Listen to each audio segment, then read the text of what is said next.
Салям алейкум, хайрлахшамлар, добрый вечер. В эфире телеканала АТР вы смотрите информационно-аналитическую программу «Бугунь». В студии для вас работаю я, Гульсум Халилова. Следующие 40 минут в этой студии с гостями, которые подключатся к нам в эфир, мы обсудим основные новости сегодняшнего дня. Присоединяйтесь к нашему эфиру. На экранах ваших телевизоров вы видите номер телефона +3 8073 419 41 58. Звоните нам абсолютно бесплатно по Viber. Можете звонить по скайпу atr.tv. Это наш адрес, ну а мы переходим к обсуждению новостей. Поехали. Подконтрольной России оккупационный глава Крыма Сергей Аксенов сообщил, что небольших запасов воды вокруг Симферополя для пополнения вододефицита нет. Поэтому власть готова к худшему. График подачи воды населению, по его прогнозам, сохранится еще минимум на год. А об этом Аксенов сказал 2 ноября на заседании оперативного штаба по проблемам водоснабжения. Послушаем его.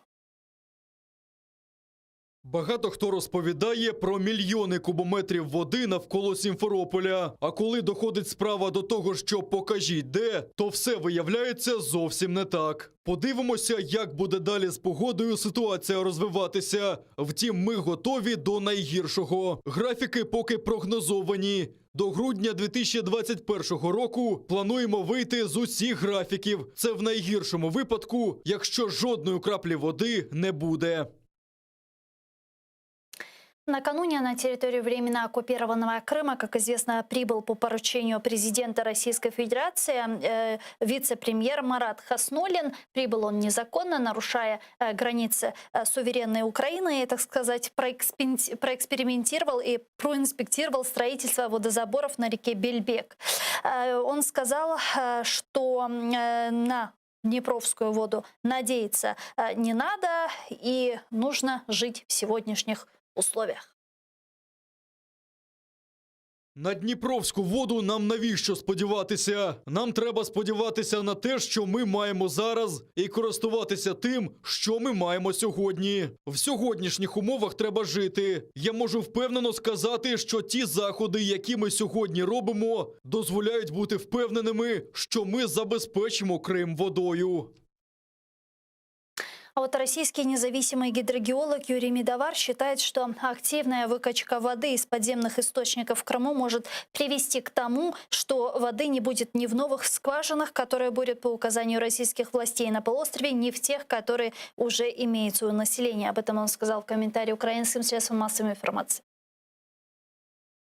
Це по-російськи називається самообман. Грубо кажучи, давайте візьмемо 1 мільйон кубометрів води. Припустимо, у вас є водоносний горизонт із запасом в 1 мільйон кубометрів, який використовують з метою водопостачання. Ви можете качати воду одною свердловиною, а можете 1000 свердловин. Але у вас запас в 1 мільйон. Як був, так і залишається. Він іншим не стане. Під землею все взаємопов'язано. Там всюди суцільні проблеми в Криму. Крим – це взагалі одна велика проблема. Народний депутат України 8-го скликання Ганна Гопко з нами зараз на прямому зв'язку. Пані Ганна, вітаю вас. Доброго вечера. Доброго вечера. Ну, учитывая ту информацию, которая сегодня у нас есть, мы можем предположить стратегию, по которой будет действовать оккупант и решать вопрос воды в Криму? Ну, очевидно, ця стратегія чи її якісь кроки, вони уже з моменту обрання президентом Зеленським, ми їх чітко бачимо. Купа було заяв різних, навіть українські високопосадовці, навіть прем'єр-міністр заявляли і відповідали в стінах Української Верховної Ради про те, чи піде Україна на такий компроміс, бо ми бачили ті вимоги щодо, зокрема, постачання води в Крим. Але тут ми маємо чітко апелювати до міжнародного права. Росія держава-окупант, це визнано на рівні ООН в різних резолюціях, і вся відповідальність, очевидно, на державі-окупанту. Також ми маємо думати про наші національні інтереси. І дуже дякую, зокрема, і представникам кримських татар, і українським експертам, і послідовні позиції депутатів Верховної Ради. І я дуже сподіваюся, що українська позиція на рівні президента, прем'єра, МЗС далі буде незмінною в цьому питанні.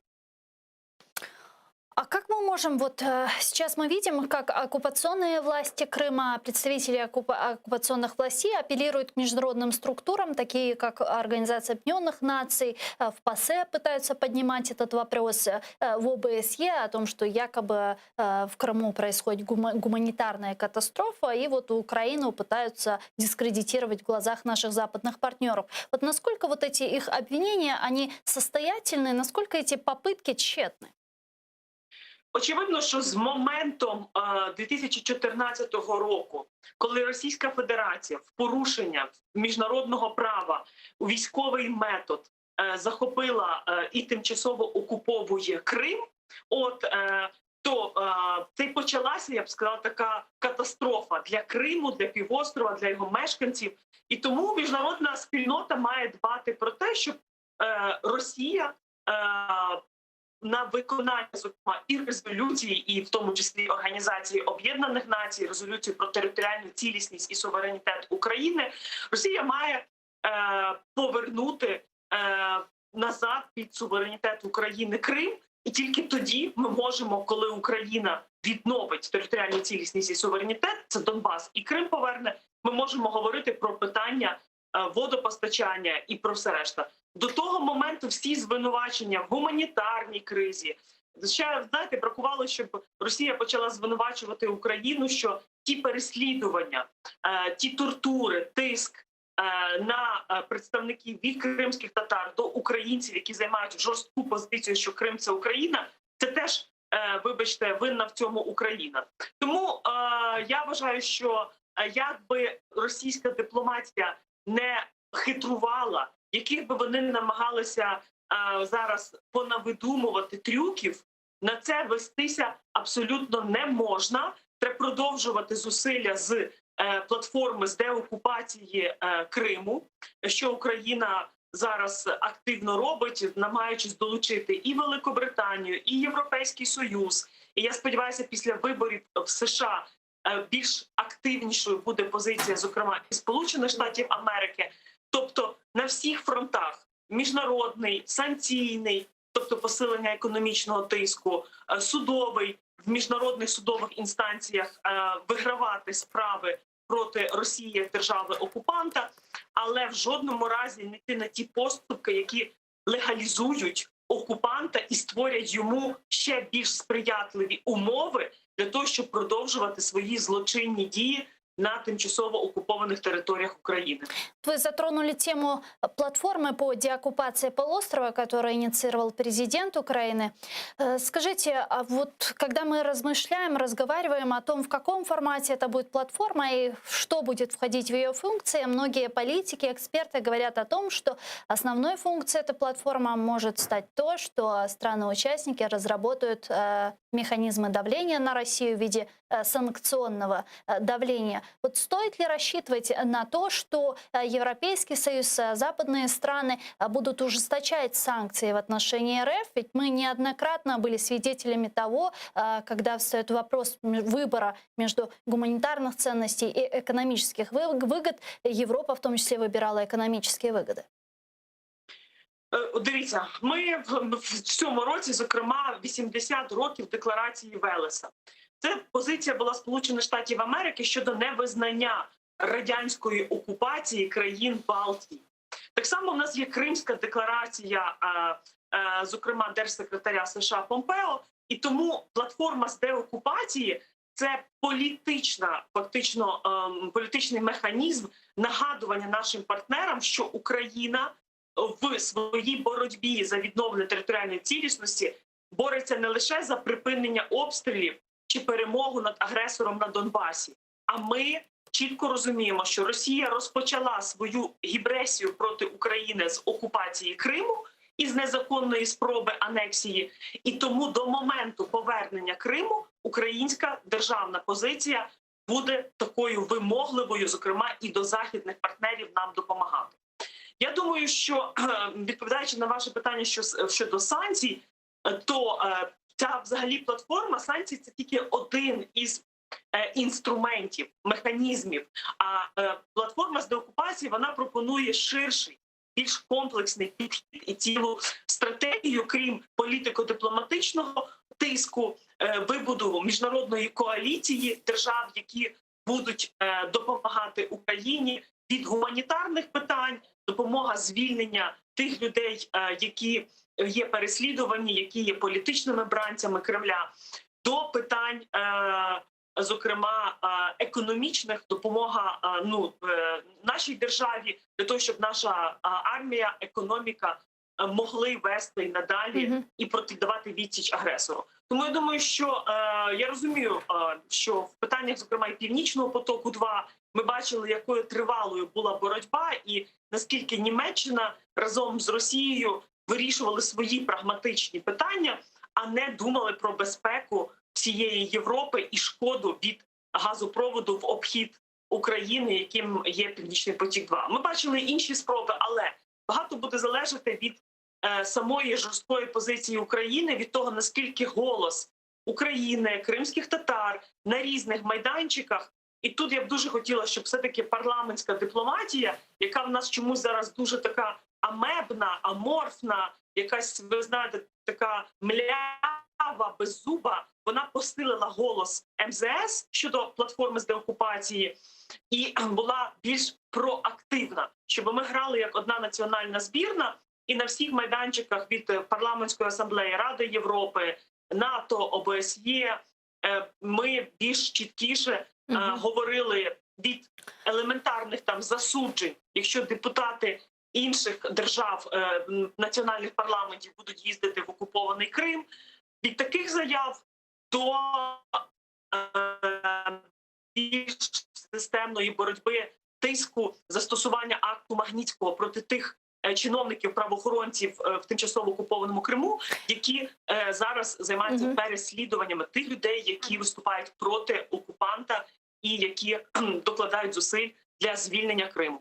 Давайте перейдем к следующей не менее важной теме, к скандалу вокруг решения Конституционного суда Украины, которое набирает свои обороты из-за отмены электронного декларирования. Президент Владимир Зеленский сегодня призвал парламентскую фракцию «Слуга народа» обязательно поддержать его жесткие инициативы по КСУ, которые предполагают роспуск Конституционного суда Украины. Вот что он сказал.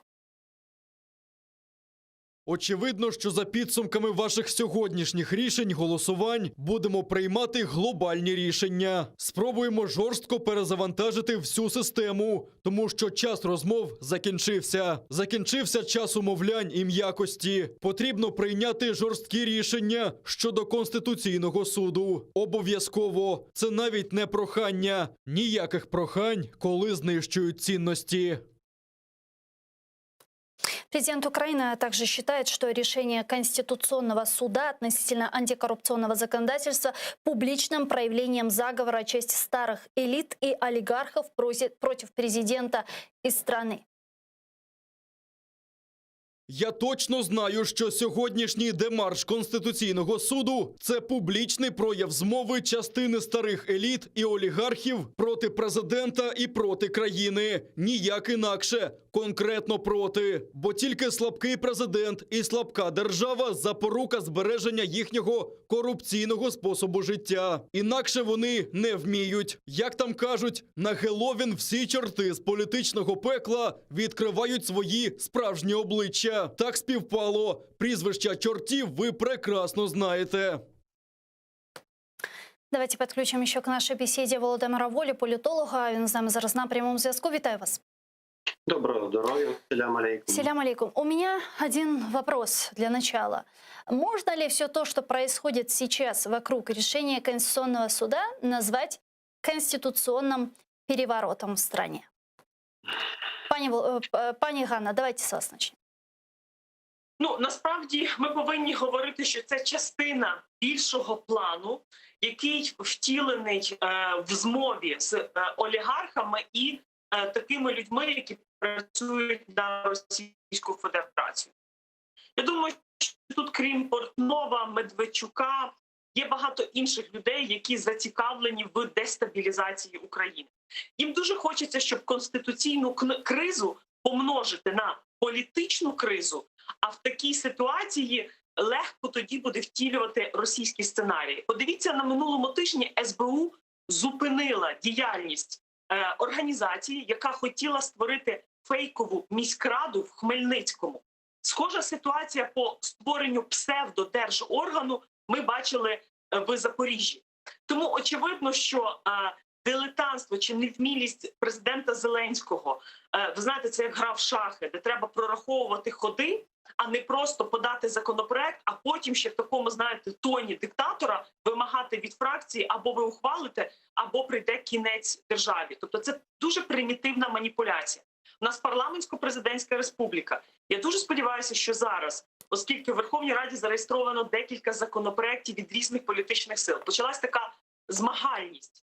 Але дуже важливо, що президент Зеленський нарешті зрозумів, що досягати компромісу, щоб уникнути негативних сценаріїв подальше, треба сідати за стіл перемовин навіть з тими політичними опонентами, які тобі не до вподоби, але вони займають державницьку позицію, на відміну від п'ятої колони, яким вигідна ситуація істерії, швидких руйнівних рішень, які замість виходу заведуть країну ще в глибшу кризу і маніпуляції. Пане Володимире, це конституційний переворот. Ну, я б не сказав так однозначно. Да? При бажанні можна тут побачити конституційний переворот з боку конституційних суддів та тих, з ким вони, можливо, мають змову, а з іншого боку, як опоненти президента кажуть, що це він сам влаштував, щоб прибрати до своїх рук Конституційний суд.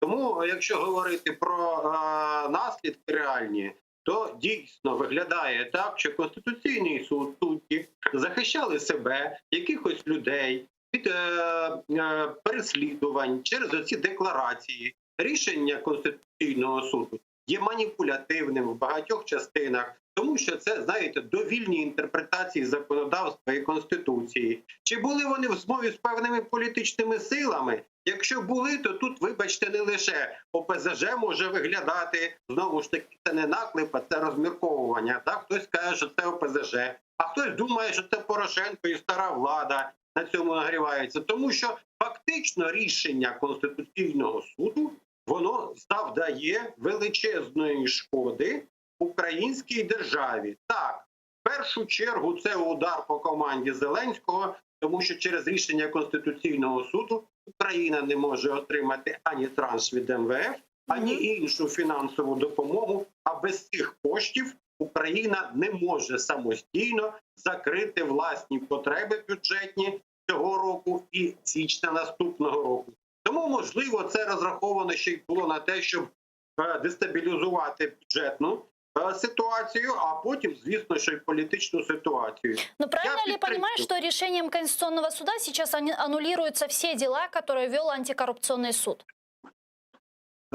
Ну, не всі, наскільки я розумію, з пояснень антикорупційних органів, там йдеться про 110 справ, які вони розслідували, ще там про щось, да? Там, кажуть, призупинили перевірки. Тобто це насправді серйозно. Тим більше, що цей фінт ушами, як то кажуть на жаргоні, да? Конституційний суд вже викидає не вперше. Така історія була перед президентськими виборами 19-го року. Вони скасували незаконне збагачення. Цього разу вони знову когось рятують, і себе, і когось іще. Але цього разу ми ще бачимо ознаки того, що все це рішення, воно б'є по політичній стабільності через бюджетні питання, по бюджетній стабільності. Тому тут питання, був умисел дестабілізувати державу чи ні, може просто після нас хоч потоп, аби себе врятувати, але за наслідками виходить так, що дестабілізація загрожує. Тому я підтримую Зеленського, я критикую їх постійно, але підтримую в тій тональності. Зараз потрібно Ви підтримуєте цей законопроект у розпуску КСУ? Загалом підтримаю той напрям, який обрала команда президента Зеленського. Але у мене до них є теж зауваження. От дивіться, насправді дійсно немає, ситуація вона гібридна. Вона не має такого чистого законодавчого конституційного розв'язання. Це питання до законодавців. Яка конституція, які закони? А закони у нас такі, що будь-який суд, і конституційний в тому числі, може інтерпретувати одні ті самі речі, як завгодно. До речі, Чому б не надати телевізори, фешенебельні апартаменти тим, хто засуджений до довічного ув'язнення, щоб вони шикарно дожили. Їх же волі позбавляють, да? Тобто свободи, не волі. Да? Так що отут ситуація в тому, що зараз дійсно потрібно провести консультації для того, щоб був погоджений варіант, щоб криза не поглиблювалася. Пані Ганно, Але вот у загальна меня к вам... тональність розігнати підтримую. Пани Ганна, у меня к вам вопрос, как вот бывшему законодателю. Мы сейчас видим, как президент Украины Владимир Зеленский, ну, по сути, находится в таком цугцванге, когда какое бы решение он ни принял, оно будет неправильно, и те или иные будут его осуждать. Можно ли сейчас разрешить этот вопрос с решением Конституционного суда, не нарушая при этом Конституцию, потому что своим законопроектом Зеленский о распуске Конституционного суда сам, как гарант Конституции, нарушает ее?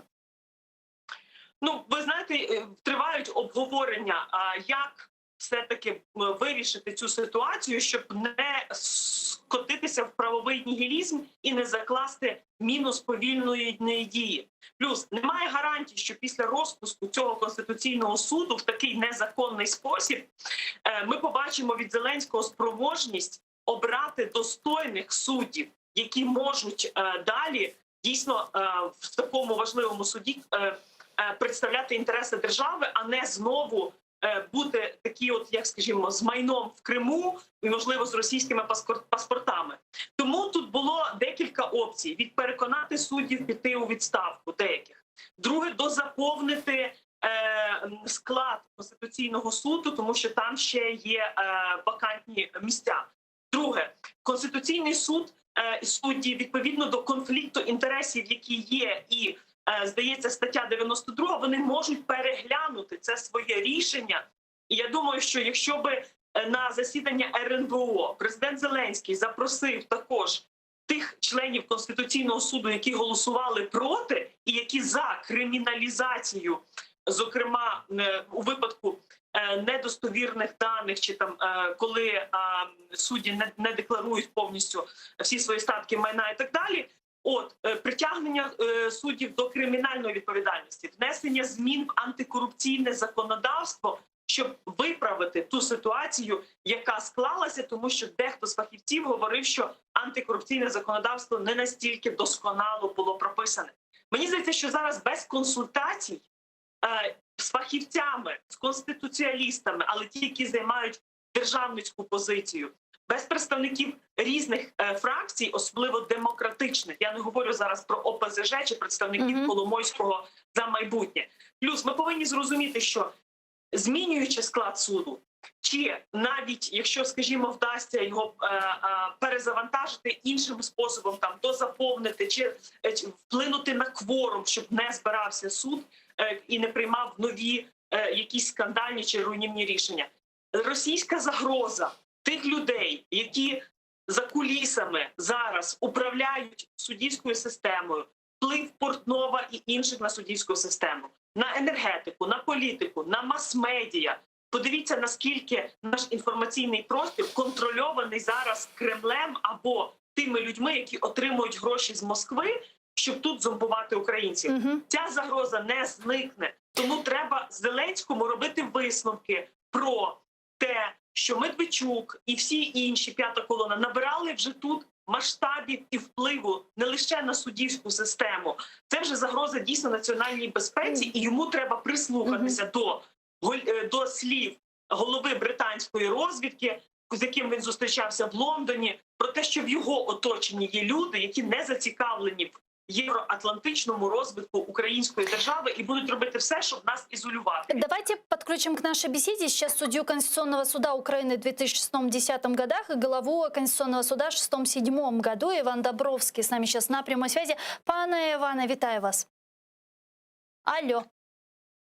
Сорвался, к сожалению, у нас телефонный звонок. Мы попробуем еще раз связаться. Пане Володимире, вы хотели что-то добавить, я вижу. Так, справа в тому, що не знаю, хто там, з ким вони стоять, хто за ними стоїть, але конституційні суди цього складу, да, виглядає так, що вони через власну недоторканність загралися в цю недоторканність. Такі собі, як ото «Гра престолів» купа мизинців сидить, да, оцих усіх, да? І вони загралися в інтерпретації. І виходить так, що вони дійсно грають у політику, не просто захищають чиїсь інтерес. От дивіться, оцей супертурборежим, Арахамія, якого я не люблю, але він сьогодні правильно сказав, що це за супертурборежим. Це що, вони закон про землю вирішили розглянути, вони вирішили закон про мову. Ну, що Завтра, це кстати, таке? Конституционный суд будет рассматривать закон о языке. Це політика, вже це політичні відверті демарші. Якщо б у тому рішенні Конституційного суду ще б можна було так приглядатися і думати, чи є це політичний крок, чи не є, то коли вони почали розглядати купою всі політичні резонансні справи, закони неоднозначні, то тут однозначно це гра в політику. Тому це Давайте Ивана Домбровского подключим, он к нам вернулся. Пане Иване, витаю вас. Доброго дня. Доброго дня. Вы знаете, сейчас президент Украины Владимир Зеленский предлагает законопроект, который предполагает распуск Конституционного суда Украины. Но, согласно Конституции, таких полномочий у него нет. С одной стороны, мы видим, как Конституционный суд Украины потерял лицо, и народ больше ему не доверяет. А с другой стороны, вот вопрос, не создает ли таким образом себе президент небезопасный прецедент? Так. Алло. Алло. Да, чуєте? Чую. Мне продублировать вопрос. Ні, я почув питання. Угу. Да, Я мы вас почув. слушаем. Він вніс законопроект, тобто віддає це у розпорядження Верховної Ради. Верховна Рада не має повноважень приймати рішення щодо суддів Конституційного суду або щодо їх звільнення. Як, до речі, немає таких повноважень і сам президент. І якби він мав такі повноваження, він міг би просто видати указ і не втягувати цю ситуацію. Пане Ивана, алло. Угу. Срывается, к сожалению, у нас телефонный звонок. Да, срывается, к сожалению, Иван Домбровский был с нами на прямой связи. Судья Конституционного суда Украины в 2006-2010 году и глава Конституционного суда в 2006-2007 году на прямой связи. Скажите, вот если говорить о последствиях, что нас сейчас ждет? Кого запитати? Пане Володимире, давайте з вас. Давайте. Мгм. Ну, з приводу того, що немає повноважень. Справді, немає повноважень, ситуація унікальна. Оця криза у нас не просто конституційна, було б правильно назвати її системною кризою влади. Тому що ми побачили, що ця система дала збій. І як вийти з з цієї неприємної ситуації, то, звісно, що тут, як я вже сказав, чисто правових методів немає. Політико-правове рішення. Тому, якщо одна гілка влади почала так збоїти, то інші гілки влади повинні в цій системі противаг все-таки вживати заходи, можливо, не конституційні з точки зору того тексту, який є, але все ж таки, як виправити роботу однієї з гілок влади, яка загралася в політику, попри те, що це судова влада. Зрозуміло. Тому тут цю системну кризу може тільки розрубати, як Гордіїв пузом. Дуже дякую вам, пане Володимире. Ще можна секундочку? Так. Що стосується зауважень до Зеленського, я сьогодні, коли прочитав, коли Зеленський сказав, що переможців історія не судить. Тому я сподіваюся, що перезавантаження не стане перетворенням Конституційного суду в зібрання зручних для банкової людей.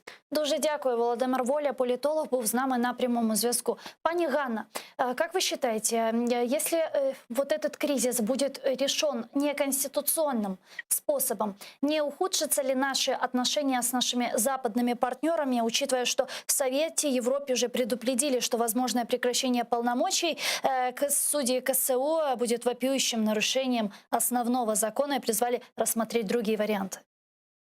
Ну, насправді, тут теж одна з таких цілей, яку досягає Російська Федерація, коли президент Зеленський в абсолютно неправовий, неконституційний спосіб намагається вирішити це питання, то ми зіштовхуємося уже із тим, що наші партнери від Венеційської комісії, ГРЕКО говорять про те, що не можна будувати правову державу на правовому нігілізмі. І що в майбутньому це створить додатково нові загрози, ризики. І багато хто говорить про ризик узурпації влади Зеленським. І на цьому всьому фоні ми бачимо різні документи, які просуваються як дорожня карта в тристоронній контактній групі в Мінську. А можливо, Кремль надалі, коли в Україні не буде конституційного суду, чи, скажімо, буде його перезавантаження, буде просувати якісь для себе важливі диктаторські речі. Взагалі, сам тон розмови Зеленського для своєї фракції, записаний аудіо, а не відосики, як для нього традиційно, це така нова риторика, де Зеленський намагається себе показати, що він такий сильний і його повинні всі слухати. Замість того, щоб зараз проявити мудрість, ви знаєте, Лариса Івшина дуже гарно написала, що зараз треба, щоб суспільство не підкидало керосин в це вогнище і ще більше розпалювало, розумієте, такі емоції, коли важко приймати важке рішення. А потрібна гамівна сорочка, зокрема для того, щоб приборкати певні апетити, певні амбіції, зокрема і лідери держави. Тому що конституційні кризи не вирішуються самодурством, а вони вирішуються діалогом. І це те, що Зеленський має зрозуміти, особливо після поразки його партії на місцевих виборах і після того, що відбувається зараз, як місцеві феодали на Сумщині, Деркач і так далі. Тому я вважаю, що наші міжнародні партнери стежать, вони стривожені ситуацією, вони розуміють, які можуть бути наслідки, як конституційна криза перерости в політичну. І ми бачимо заяви Медведчука, що важливо дострокові вибори. Тому тут у різних гравців є свої інтереси і дивіденди, які вони хочуть отримати від цієї кризи. Пани Ганна, и последний вопрос. Вот нас смотрит сейчас Крым, граждане Украины в Крыму. И вот не кажется ли вам, что мы не очень презентабельно сейчас выглядим в глазах Крыма? Граждане Украины там хотели бы видеть, да, и чувствовать, что мы идем в направлении деоккупации полуострова, что руководство наше делает все для этого, все, что в наших руках. А что они видят сейчас, на самом деле, скандал, который происходит вокруг Конституционного суда, пятую колонну, которая внутри нашей страны пытается разрушить нашу государственность, дестабилизировать ситуацию. На что им надеяться? Я їм побажала би стратегічного терпіння і сказати, що Україна все одно переможе, що цей тимчасовий період дилетантства, аматорства ми пройдемо, що Господь з Україною, і що подивіться, що відбувається в Молдові, в Грузії, в Білорусі. Якраз час для України... Нагорний Карабах. Нагорний Карабах, що Україна ще буде лідером для пострадянського простору і трендсеттером.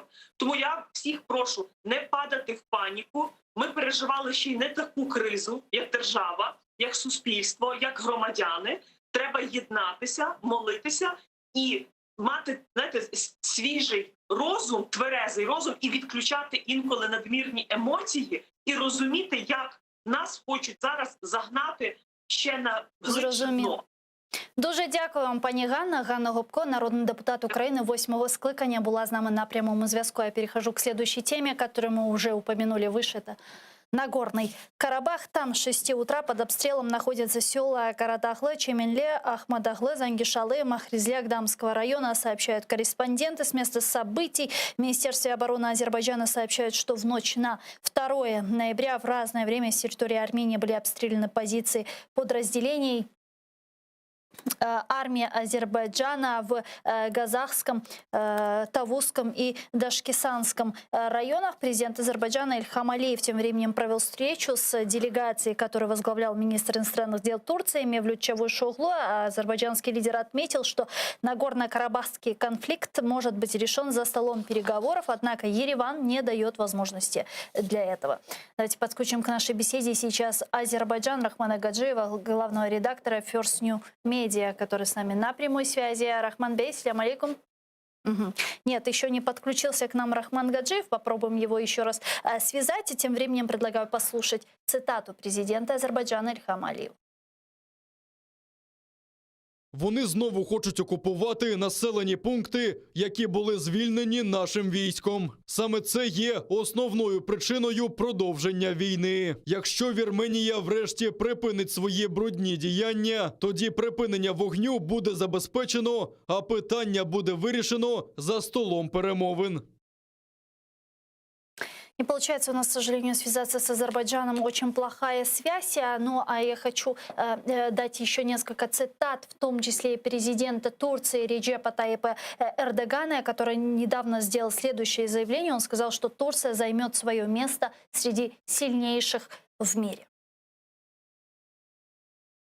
Зараз ми досягаємо успіху в нашій боротьбі. Туреччина займає своє місце серед найсильніших у світі в політичному і економічному планах. У нашому регіоні і в світі ми проходимо через дуже серйозний економічний, політичний і соціальний перелам. Ми переживаємо період побудови нового глобального порядку. Відповідно до цивілізаційного та історичного обов'язків, покладених на Туреччину в цей критичний період гноблення справедливості, ми ділимося наявними можливостями з усіма друзями в їх важкі дні.